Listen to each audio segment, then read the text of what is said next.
got Francis Livingston here, who's just been doing a great show for us. This is a one-man show.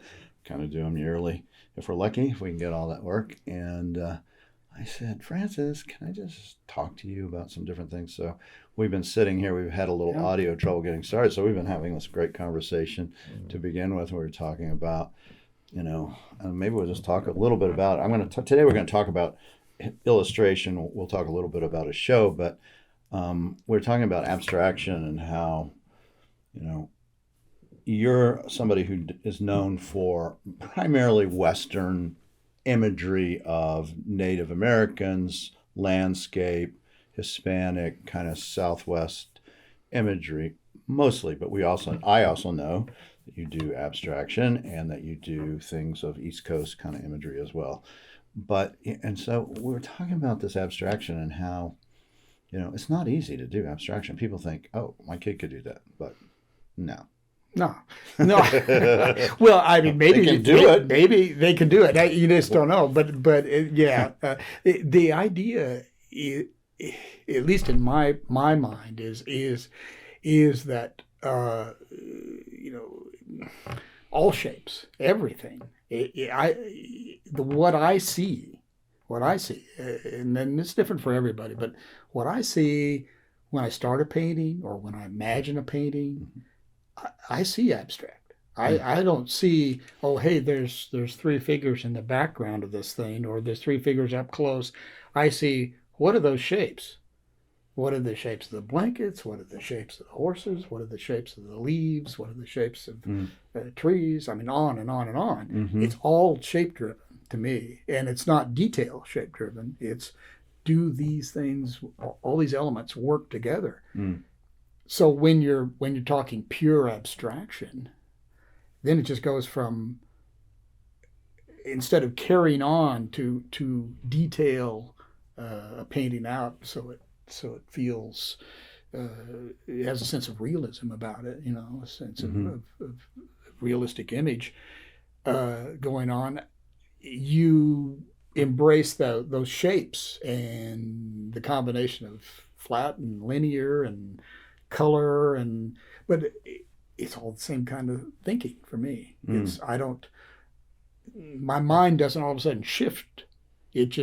I'm all constantly seeing shapes. Even toward the finishing of a painting, I can have a certain amount of detail in something, but I'll turn it upside down, the painting upside down, or I'll look at it upside down, kind of sideways, and to just to see if the shapes work for me. And that's an abstract way of looking. I don't think, now at some point I might look at it and go, well, does that face look right, or does the horse look awkward? Do I need to change some things, whatever?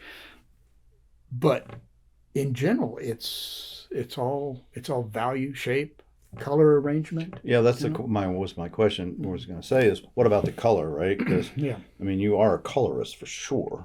I think some of your strongest paintings are the ones that really have this use of primary colors that just pop and they work together. When does that come into the shape component? Have you already figured that out? No. Okay. Not a chance. Yeah. Okay. Yeah. I'm not. And again, it's some artists range. They just go, as you well know, because you deal with a lot of them, right? I do. And you've talked to a lot of them. Yeah. They range from the just extreme planners. They plan every inch of their painting out, right? Right. Or to someone like me. Really, I'm on the other end of that, where composition is planned. So maybe I'm not totally on the other end, but I'm more toward the intuitive side of things. So it's basically the idea that I'm looking at these colors, and this color doesn't work with that color. That color doesn't work with that color. There's too much of that color. The shape of that color isn't is not right. The color is good, but it's too big. It's too much of it, or it needs to be moved to the right a little bit more to balance over what's on the left.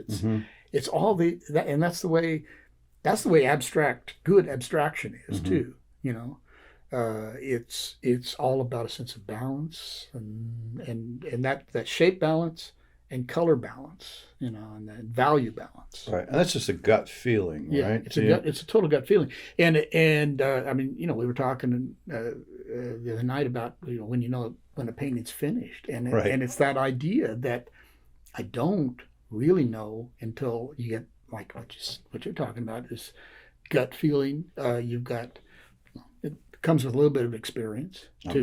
I'm sure it gets much easier. Yeah. And Same with writing for me. Yeah, sure. I kind of go, yep, it's done.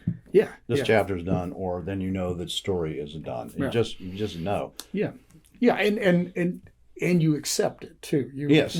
So you accept the idea that you're painting, and you could go this way with it. You could go that way with it. It could be warmer. It could be cooler in tone, or it could be brighter. It could be, you know. But there's so many different variations. Right. You've got to accept. This is one version. That's good. If you want to try it again, try it on a different painting and do it. Right. You could do a similar painting and do it brighter colors or more muted colors, and it makes sense that somebody who's doing it intuitively versus individual little I'm doing this thing would have a better sense of going, yeah, I know when this is done in a way, because I'm just going strictly from how I look at it imagery wise. Yeah. I look at paintings a lot like that in a weird way, just going, I mean, I innately feel like I either like it and enjoy the imagery for whatever reason that might be, and not from a technical standpoint. Yeah. Though, you know, I think artists look at it, really attack it as a technical. They go, okay, this is why it's good from this reason, the color wheel or whatever. But when I look at a painting, I go, does it move me? Is it not just the imagery, but the way it's painted? Does it have something that makes me go, ah? Oh yeah. No, and you can go off down this rabbit hole of oh, hey, I need to make that look right. Right. And you can make it look right. Right. And you can think, hey, I'm getting it. Leave the studio, come back the next morning and go, yeah, but what did I do? You know, and in that case, for me, I'm not just like, I don't just start changing things. I do things. You know, I do major changes. I mean, I literally have scrape. I especially on the abstract, but I've done it on a few of these pieces too, where I have dirty turpentine and I just splash it and it drips. It automatically mutes the surface. I wipe it off a little bit, and then all of a sudden you get another layer of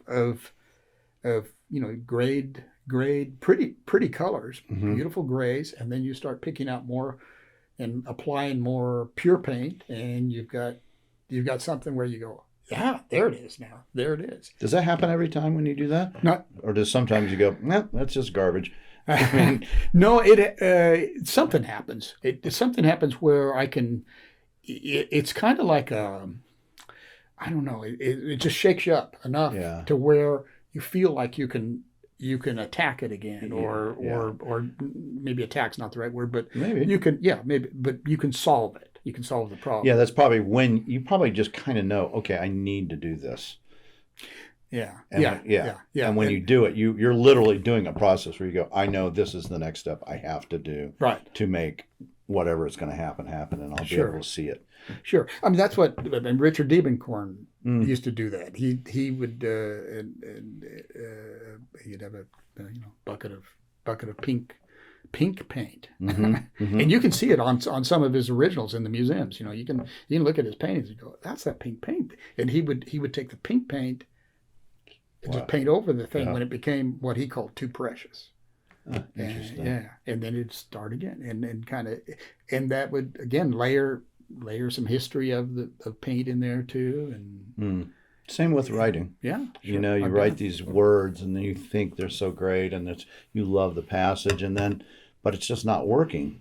Maybe a great words, maybe a great combo, but if you cut it and go with something else, you go, oh, that was it was great, but not there. Right. And once you get past this is, this is the, again, the experience thing, because when you're younger, you have a fear of this, right? I bet. You have a fear of Not letting go. what if I do this, what I might not be able to get back to it. Well, you know what? So what? Maybe you don't. That's experience, right? Yeah. So same with writing. There's Words something can be else. redone. Paint can be redone. That's right. There's something else out there, and that is experience, because in it's it's experience, and it's the idea of not everything is so precious. Right. And and I mean, you have to have that attitude anyway when you're selling your art. Yeah. You have to have sort of this attitude of because I've talked to different people, and they say, well, how can you sell your paintings? I like your paintings, and right. You must like them. I say, yeah, I like them, but I have to let them go. Yeah. I mean, that's that. Otherwise you're becoming your own best collector. Yeah. I mean, it's like if you were a woodworker and you made furniture, and you love your furniture, but you're never selling your furniture, well, then you're not a woodworker. Yeah, exactly. You're just making stuff for yourself. Yeah. So it's a weird emotional thing. I mean, it is, because you go, oh yeah, you create this thing. Mm-hmm. It's your baby. It's like but you have to look at it in a different way. Like it's a better thing that somebody else is enjoying it, because it's another. Yeah, I've had a lot of artists and work with them, and I've asked these questions just like that, just wanting to know. And usually it's interesting. I find it is the spouse that says, or the children, this is one I want you to keep, for us. I love it. Yeah. And that's usually how they end up staying in the family, I think, more than the artist going, I want to keep it. Yeah. Yeah. Not Sue. She's an artist too. Yeah. So she has no problems letting go. Yeah. Right. Yeah. No, she doesn't. Although, I mean, there's some. I mean, Of course. there's one I keep in my studio, which is actually, it was an illustration. It was for a Mother's Day card, and it was, it's about like this. 16 by 20 for those who aren't watching. Yeah, 16 by 20. Yeah. And that's I had Sue pose with a young son, Artie, as a baby. Yeah. And it was just like a early painting. But that's like a family photograph, really, though. It is, right? It is. I mean, it was used, and it was a project, but it was personal. Yeah, it's very personal. And most of this can't be personal, or you can't do it. No. It's hard as a dealer the same way to have to, because I'm a collector who's a dealer.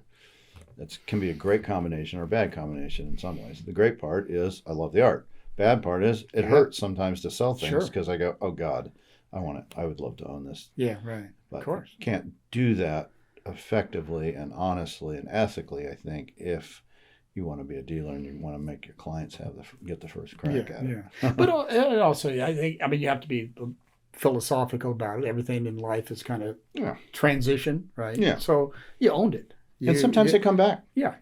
You owned it, or you created it. You lived with it for however long it was on your easel or whatever, and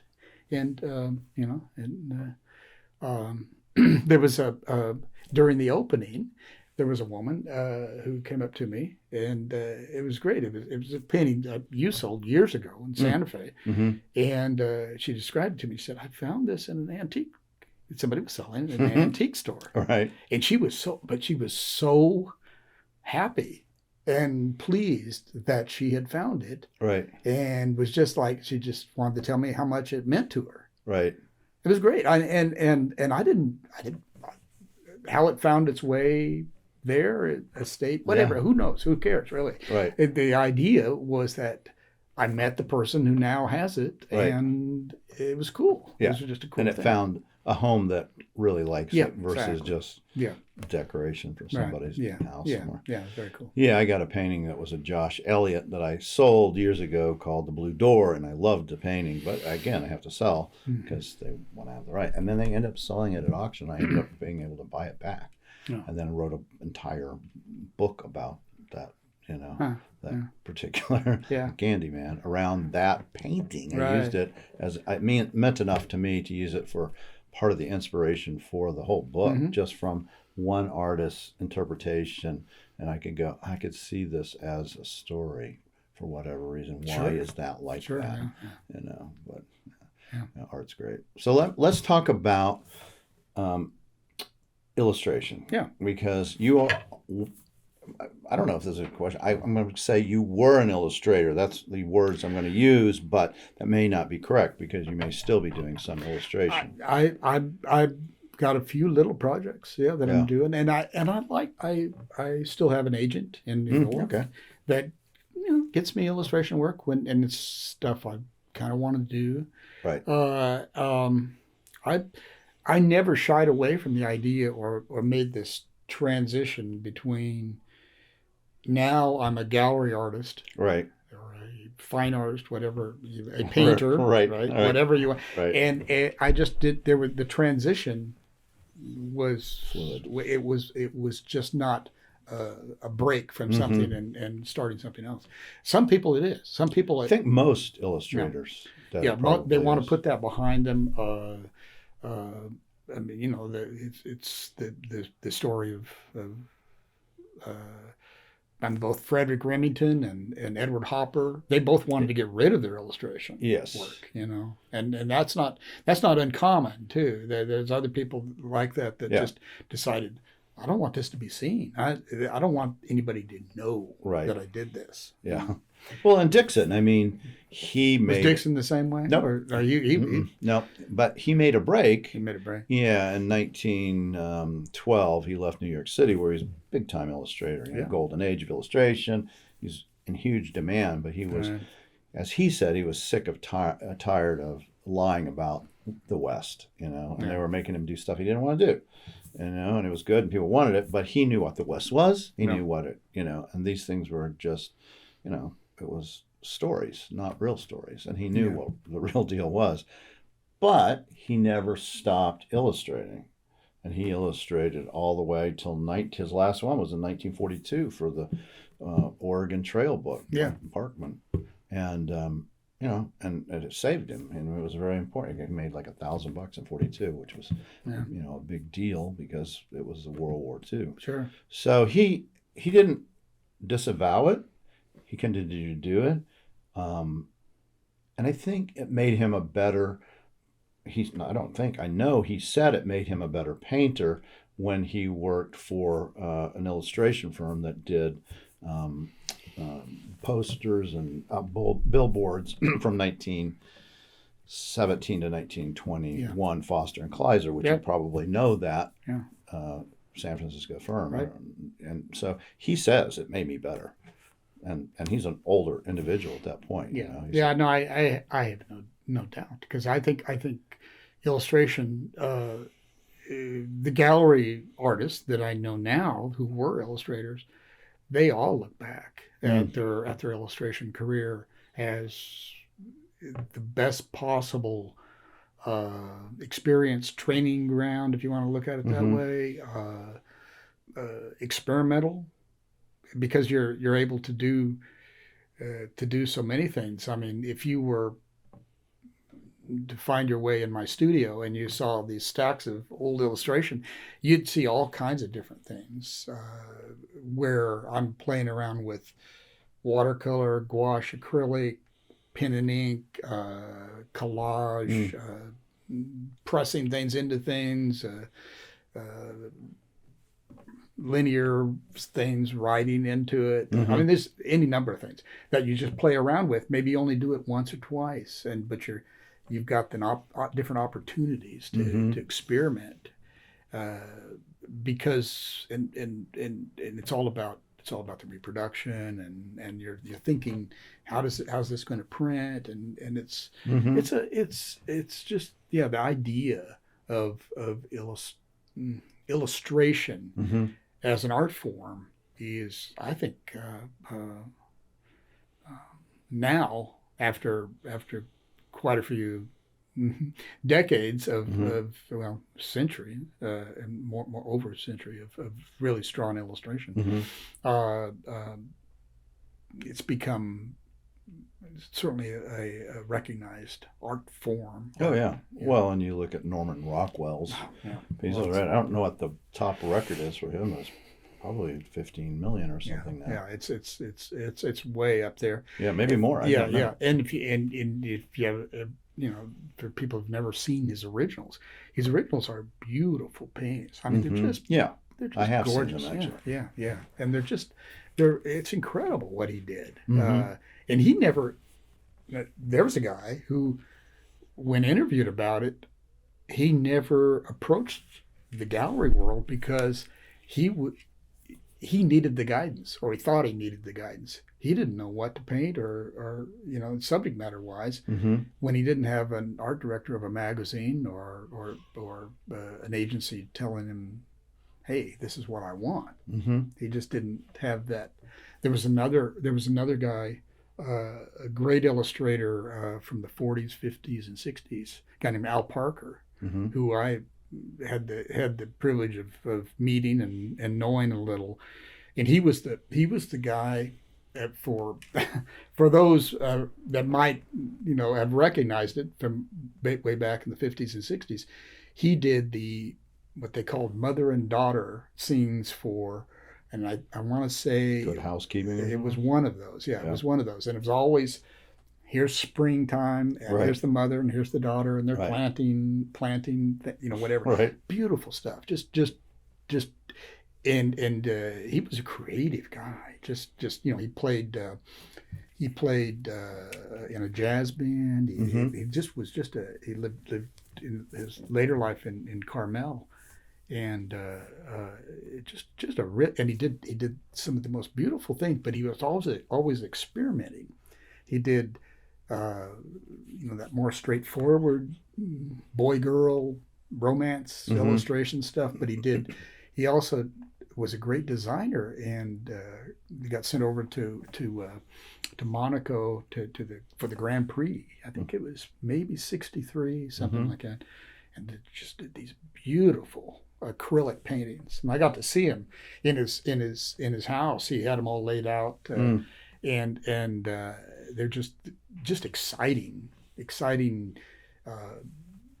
They weren't, it wasn't just the typical, hey, here's a race car going down. It was here's a race car, but this is after hours, and it had a cover on it. You see a little bit of a tire, and just really wonderful compositions. And had you just gone to visit him because you go, this is a great illustrator? No, I was back in school. I was in school at the Academy of Art, and this is in San Francisco. Yeah, in San Francisco, and our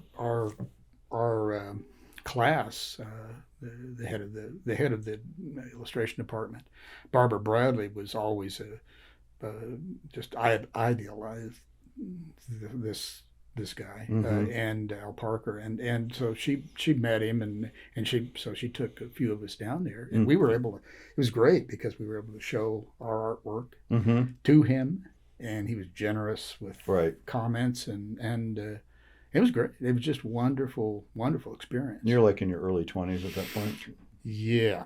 And at that point, when you're starting art school, did you know you wanted to be an illustrator? Did you have a sense of what you wanted to do? Because I know you love comics. Yeah. No, I definitely wanted to be an illustrator. Yeah. Because it just had that. There was and I always regarded comics as illustration, and if you talk to any of the older comic guys, especially the older comic guys, the ones that started in the 1950s and even the late 40s, but and some in the early 60s, all those guys wanted to do what they called the slicks, the Saturday Evening Post, Look, Life, Esquire, Cosmopolitan, Playboy, just all of those ones that had really nice, good paper, really great printing, and and you could do some real exciting illustrators. All of them wanted to be illustrators. Mm. They looked at comic work as just as a means to an end. You know, like, hey, I'm going to do this for a while. But most of them that I knew, and I knew a few of them, one in particular, a guy named John Severin, who was just a wonderful, wonderful guy. And he worked for EC Comics in the 1950s until they got sort of pushed out of business by Marvel? No, they got pushed out of business by, and this is a whole story into itself. But there was a kind of a backlash against comics in those days because they were considered, too violent, right. too sexual, right. too. This is like late 50s. No, early 50s. Early 50s. Yeah, and the entertainment comics, which was EC Comics, were such high quality. People like they had early, a lot of early stories by people like Ray Bradbury and just beautiful, beautiful illustration, and and the artists they had working for them were just great. And John Severin was one of them, and they were the people who started the early Mad magazine, or there was Mad Comics in those days, right? And a guy named William Gaines started this whole thing, and there was a psychologist named I forget what his first name was, but he was Dr. Wortham, and he wrote this book called The Seduction of the Innocent, and it was all about. It was attacking comics. It was saying, well, oh, look, this is why you have, this rebels without a cause, right? Yeah, you have all these bad people out there, these young people doing all the bad things they're doing because look at this. And they would, it was everything from, well, why does Batman have Robin, a young boy, living with him, and where's the woman of the house, and whatever, what's going on there, and to he would crop comic panels and say, well, look, this is highly sexual. This this is at least it was to him. Yeah, it was to him or something. I don't know. Right. So. I mean, that's the pre-beginning of rock and roll too, in the weird way, because rock and roll, and also what was happening at the time was all the Vietnam War was about to begin. Well, and the McCarthy hearings. Yeah, that was all going on. All of that was going on. So it was all about in the early 1950s and mid 1950s. It was all about hey, we're if you were Leave It to Beaver or right, then it was okay. Right, but. Or if you were Disney, it was okay. But if you were these other comics, we got to get. So, anyways, it basically drove them out of business. So William Gaines finally just decided, I'm going to close shop, and I'm going to just turn Mad Comics into a magazine, and they couldn't control the because they didn't have to be. They didn't. They were a magazine. Fell outside this world of, hey, this is for children. Right. So that's how Mad Magazine began? Yeah. Huh. Yeah. And then John Severin was a guy, he was one of the early Mad Magazine guys, but then he went to work for an alternate comic called Cracked. Yeah, I have copies of Cracked. Yeah. And so in the pages, because we knew him in the early 70s, we met him because he had moved to Colorado, and I was in art school there. And he would put our names, so you'd see it. It was great. You'd be flipping through Cracked and go, "Oh, Livingston was here." Oh, really? Something. Yeah, you'd be doing that. Yeah, it was great. It was fun. Interesting. Yeah. Sure. Yeah. So you're in Cracked. Yeah, I have some old comics here that were. Thanks for bringing up some of the things I was going through. Oh yeah. Plop. Yeah. Mr. Natural. People who were not on video. Yeah, all the underground stuff. Yeah. Zap. Yeah. And this stuff is, and it's amazing because what was going on in the early 70s with comics with the underground stuff. Right. That a lot of that wouldn't even pass now. Beds and heads. Yeah. I mean, there's some crazy stuff going on in those comics. So anyway, but back to my original thought on that was that Severin, that's what he would say, because he loved detail. He would do Civil War stuff and Western stuff. He loved Western stuff. but and he just said, well,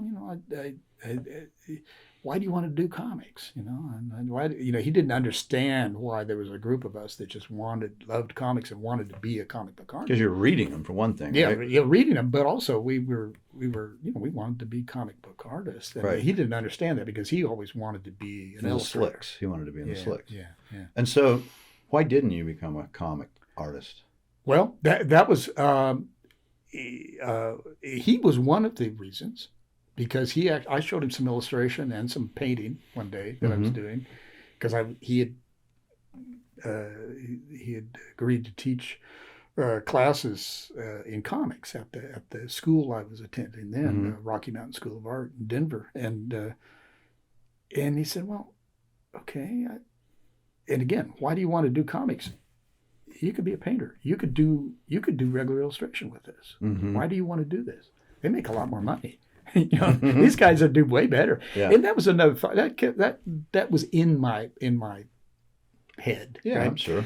And then when I went back to school, because I really didn't get the training I needed at Rocky Mountain, it was a short program and whatever, and I was young and not that smart about being very working hard. Yeah, studious. Studious. Yeah, and so when I went back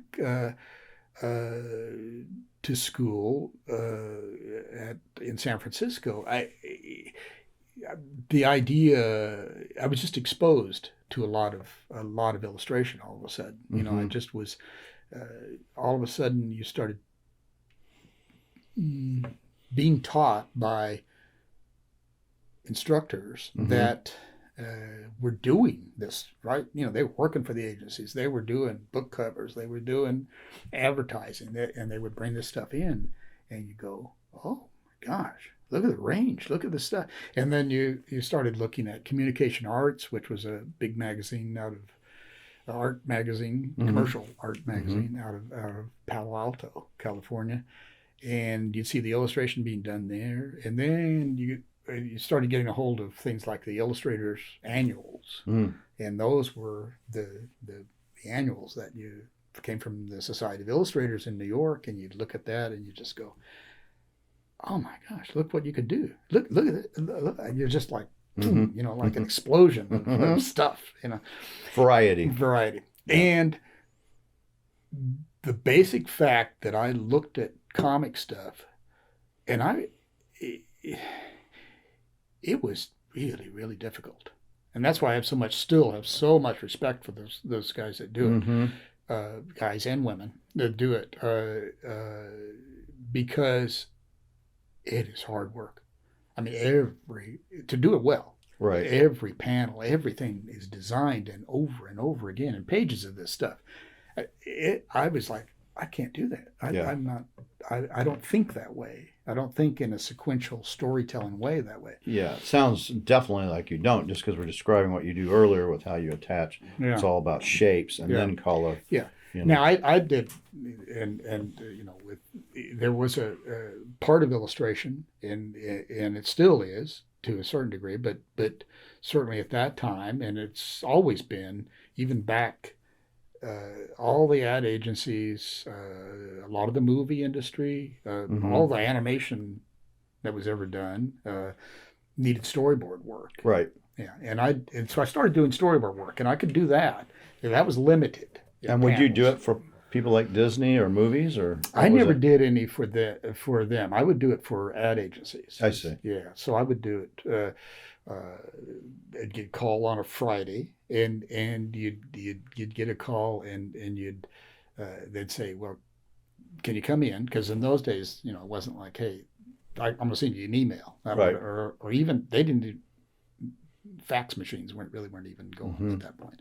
So it was like coming to the agency. So I'd drive downtown to San Francisco, and they'd be there, and they'd go, they'd have kind of chicken scratches, drawings that were kind of like, right, little faces and little people, and here's stick figures. Here's trees, yeah, exactly, and it'd be anywhere from 10 to sometimes 100 little panels, and it would be for things like Gallo wine, or it would be for any number of just anybody doing an ad on TV Right. needed storyboard. So it was a great market. And so, but would they use the storyboards were used to pitch the idea, and then they were made more into a film kind of a thing, right? Yeah, Versus... and those were, and I love doing those because once they, I mean, I kind of skipped a thing, and this is a little too much about my own story here, but I did go to work for about 6 months for an ad agency, which was really great. And people were going, "What are you doing?" Because I had a pretty good portfolio. Mm-hmm. And they said, "What are you doing this? Right. Why?" And I wanted a steady paycheck for just a little bit, but I liked the idea of the experience was invaluable for me because I'm sitting there and I'm the go-to guy. All the art directors, the creative heads, the copywriters Mm-hmm. came to me and said, Mm-hmm. "Hey, can you draw this? Can you draw this? Can you draw this? We need a visual of this." Yeah, it was fast. That's An fast. engine. It's like being an ER doc. Yeah. Triaging, basically. Yeah. And so I'm drawing stuff, and I'm drawing stuff. I have a little bit of reference. I'm doing it out of my head. Right. Just to get the visual. And at first I thought, this is no good, but it was enough. It was all they needed, and you develop a style Mm-hmm. that is readable, and you realize it's storytelling. You're and it's camera angles you're thinking about, and so there was And that so why did you quit after 6 months with this art agency? because there were some campaigns that were what happened was I was on staff getting a salary, and there were like over the weekend campaigns or week-long campaign, and there was a whole bunch of my friends coming in and other professionals coming in and doing storyboards. Well, they were charging enormous amounts of money for these freelance rights, Right. and I'm going, "Are you Right. kidding me?" And even one of my friends said, "Hey, okay, here's what we'll do. You do these extra boards. I'll bill them." So he helped me out. Right. He billed them on he billed them for me. On his. Yeah, you did all the work. Yeah. That's all they cared about was They having don't the care. stuff. They don't care. They don't care. But I was just on staff, so I was doing as much or more than those guys were doing anyway. Right. And I thought, okay, something's wrong with this picture. Right.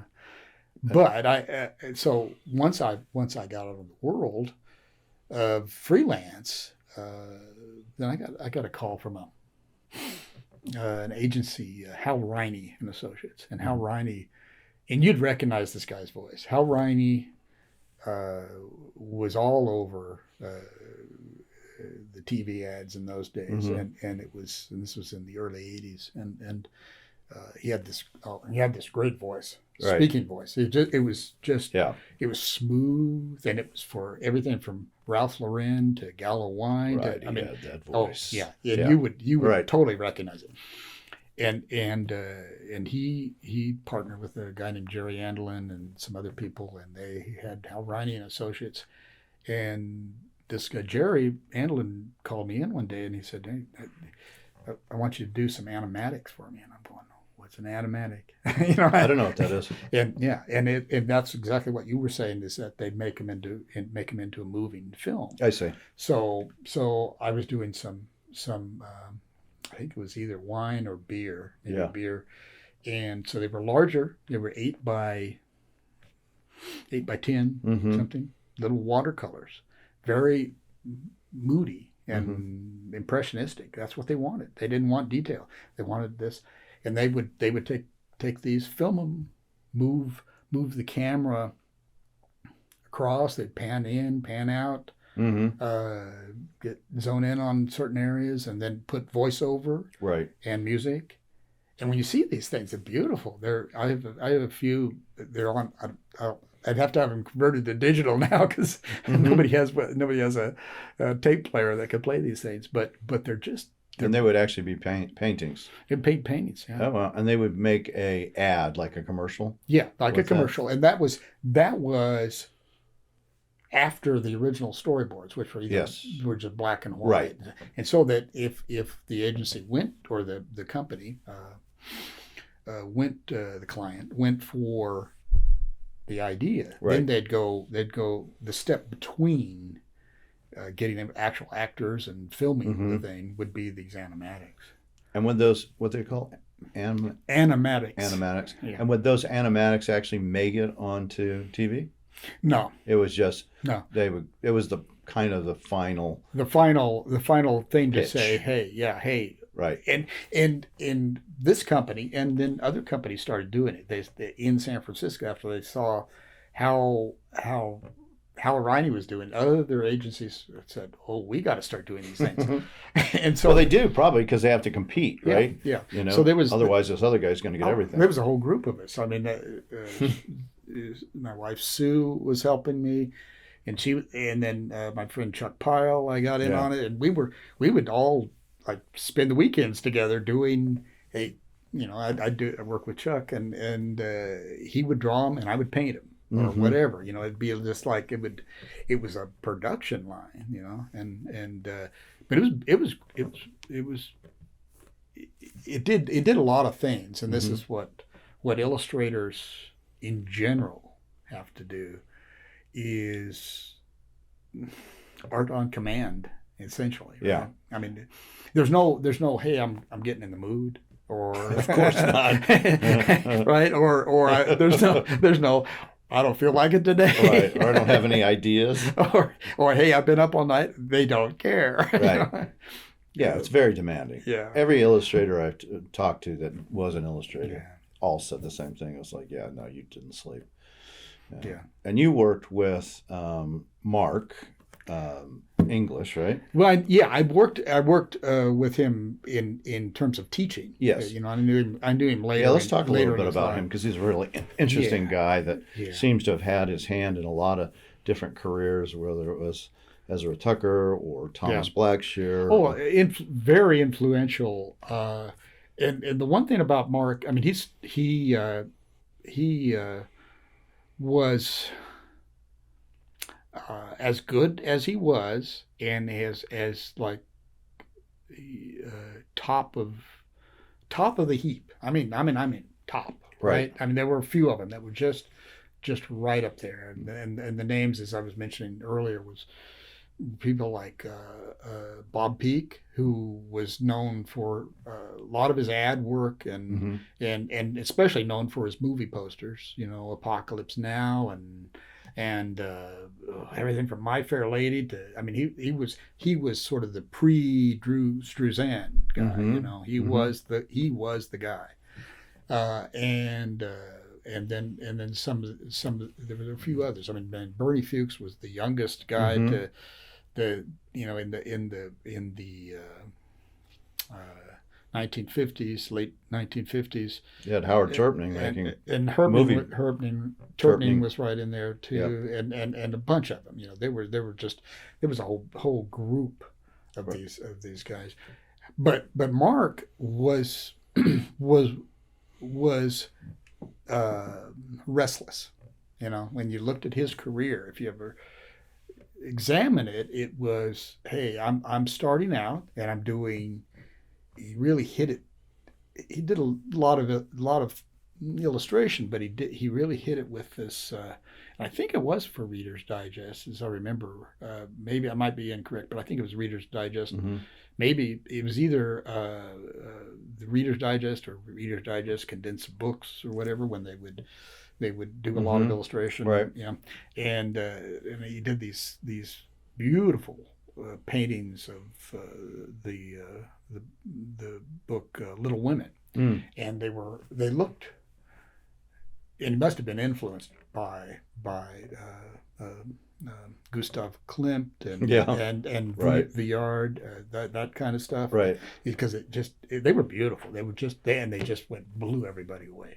It was just, nobody had seen this before in illustration, and and he was like that. He was like a sponge of sorts. He would draw from not just past illustration work, but he would draw from the fine art world. Yes. And bring it in, and that's what made him so unique. And then when you thought you could understand his work, he was shifting again, and then all of a sudden he was doing things that were very graphic, beautiful, like things for the U.S. Postal Service and book covers that were very detailed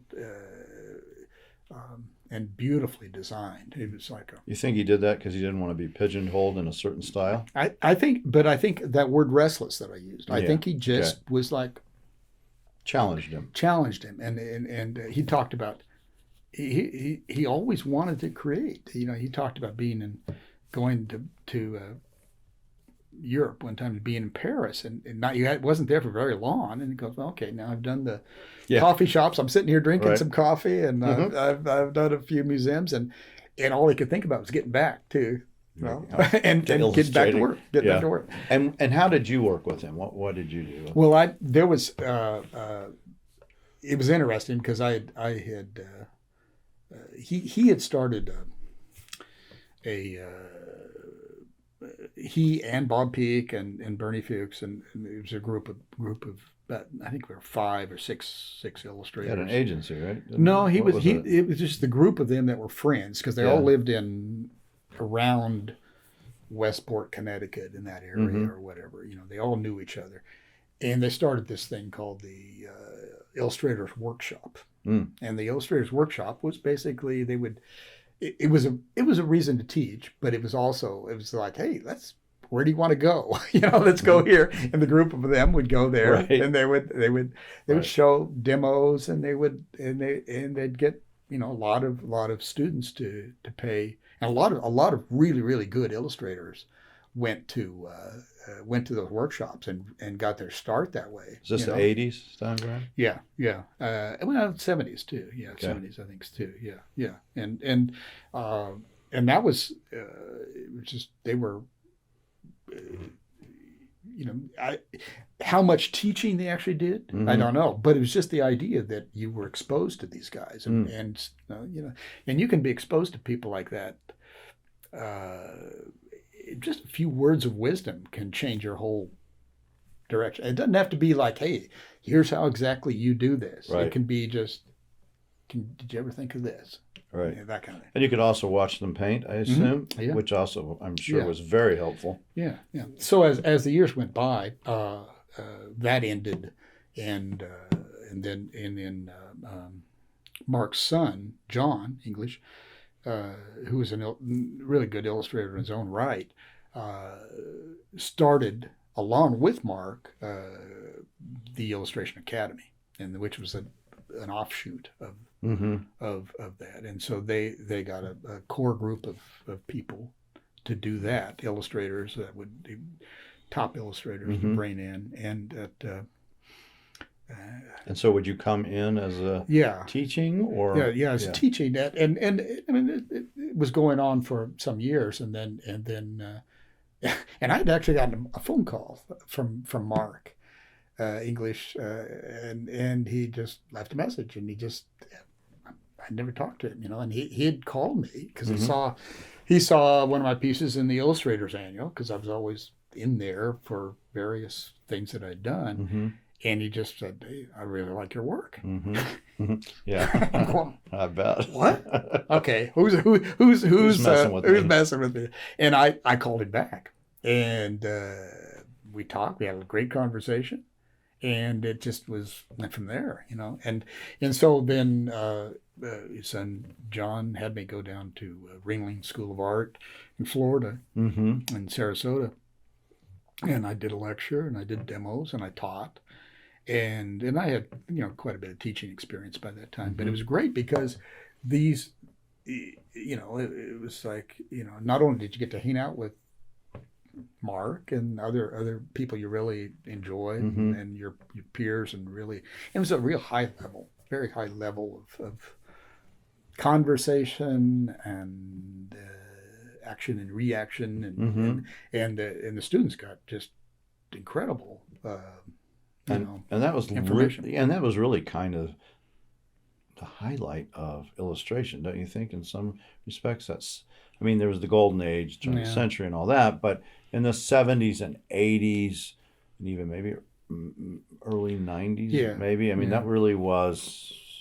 Illustrators were highly sought after and well paid, and and even we didn't have digital yet. And even in the early 2000s too, it was still, but it became a different thing for sure. Yeah, when did that switch happen from where you produce things and you bring it to them or mail it because you didn't have FedEx, right, or UPS even? Yeah, but even when FedEx started, you were they still, if you lived in New York, right, they didn't trust getting somebody necessarily from the West Coast, because they couldn't be sure that they would get it there in time. Yeah, they needed that original. They needed the original there, and a lot of times.